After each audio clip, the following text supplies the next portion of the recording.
Azərbaycanın Daxili İşlər Naziri, jurnalistlərin dostu İskəndər Həmidov Aydınlıq qəzetinin redaksiyasına zəng eləyir. Mahal İsmailoğlu'nu çağırır telefona və küçə söyüşləri ilə onu təhqir edir. Ürəyi soyumur. Redaksiya 4 nəfər polisçi göndərir və Mahal İsmailoğlu'nu nazirliyə çağırır. Qəzetin baş redaktor müavini Məmməd Nazimoğlu da Mahal İsmailoğlu ilə birlikdə nazirliyə gəlir, ancaq onu qəbul otağında saxlayırlar. Nazirin kabinetinə buraxmırlar. Mahal İsmailoğlu içəri keçir.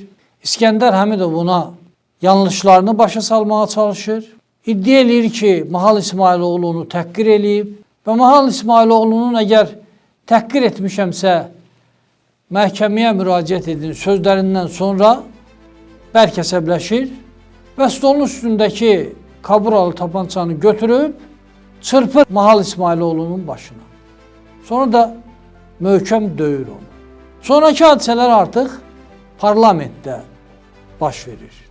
Ağırlardan əziyyət çəkə-çəkə birtəhər Mahal İsmailoğlu parlamentin tribunasına çıxır və başına gələnləri deputatlara danışır. Milli Məclisin üzvləri bərk kövrəlirlər, həm də narahat olurlar.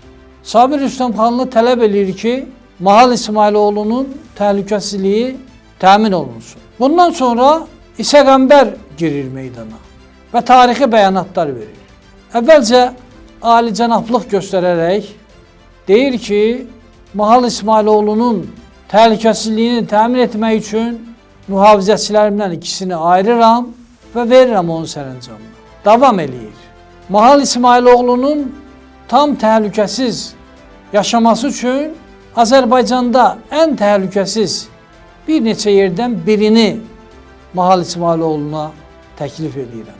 Təklif edirəm ki, təhlükə sovuşana qədər mənim evimdə yaşasın. Bu bəyanatları verəndən sonra İsa Qəmbərin söylədiyi son cümlə tarixə qızıl hərflərlə həkk olunmalı cümlələrdir.